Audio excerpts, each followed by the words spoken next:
K Sudhakaran മാധ്യമങ്ങളെ കാണുന്നു. എന്ന് ബോധ്യമുള്ളത് കൊണ്ടല്ലേ കോടതി ഇത് വിട്ടത്.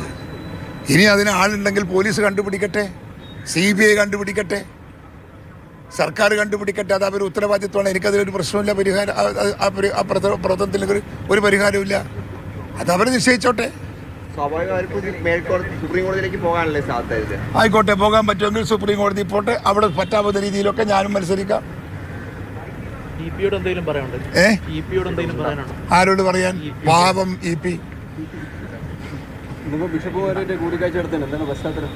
ഞങ്ങളിവിടെ വന്നാൽ ഞങ്ങൾ ഇതുപോലെ ഞങ്ങളെ രാഷ്ട്രീയ പാർട്ടി നേതാക്കന്മാരുടെ ഒരു സ്ഥിരമായ ശൈലിയാണ്. എല്ലാ ഭാഗത്തും പോയാൽ ഇതുപോലുള്ള ക്രിസ്ത്യൻ പള്ളികളും മറ്റ് മത നേതാക്കന്മാരെയൊക്കെ നമ്മൾ കണ്ട് സംസാരിച്ചു പോകും. മുസ്ലിം മതക്കാർ എല്ലാവരെയും കാണുന്നില്ലേ? ഞങ്ങളൊക്കെ നമ്മളൊരു ജനാധിപത്യ പാർട്ടിയാണ്. ഞങ്ങളൊക്കെ എല്ലാവരുമായിട്ടും നല്ല കോൺസ്റ്റൻ്റായ ബന്ധം വേണം. ആ ബന്ധം മെയിൻറ്റെയിൻ ചെയ്ത് നമ്മുടെ ഉത്തരവാദിത്വമാണ്. That is what we are doing.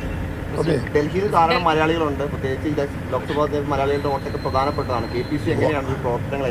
ഞങ്ങൾ മാക്സിമം ഇവിടെ 100-100 ആളുകളെ കൊണ്ടാന്ന് ഇറക്കിയിട്ടുണ്ട്. 125 ആളിലൂടെ വന്നിട്ടുണ്ട്. ഇറങ്ങിയിട്ട് ചെലവ് കൊടുത്ത് താമസിപ്പിച്ചിട്ടാണ് ഇവിടെ വർക്ക് ചെയ്തത്. എല്ലാ രംഗത്തും നമ്മുടെ ആളുകൾ ഇറങ്ങിയിട്ടുണ്ട്.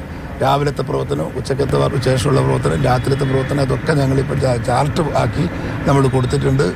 ഇന്ന് മുതൽ അതൊക്കെ നമ്മൾ നേതാക്കന്മാർ നേതൃത്വം കൊടുത്തുകൊണ്ട് അതൊക്കെ പ്രാവർത്തികമാക്കും. ഇന്നലെ വരെ ഡൽഹി പോളിറ്റിക്സിലില്ലാത്ത കുടുംബ സംഗമങ്ങളും കുടുംബ യോഗങ്ങളും ഒക്കെ നമ്മുടെ നാട്ടിൽ നിന്ന് വന്ന പ്രവർത്തകന്മാർ നടത്തും. അവരെയും കൂട്ടി, ഇവിടുത്തെ കോൺഗ്രസ്സുകാരെയും കൂട്ടി ഒരുമിച്ച് ടീമായി പുതിയൊരു പാർട്ടി ശൈലി ഇവിടെ ഉണ്ടാക്കിയെടുക്കും.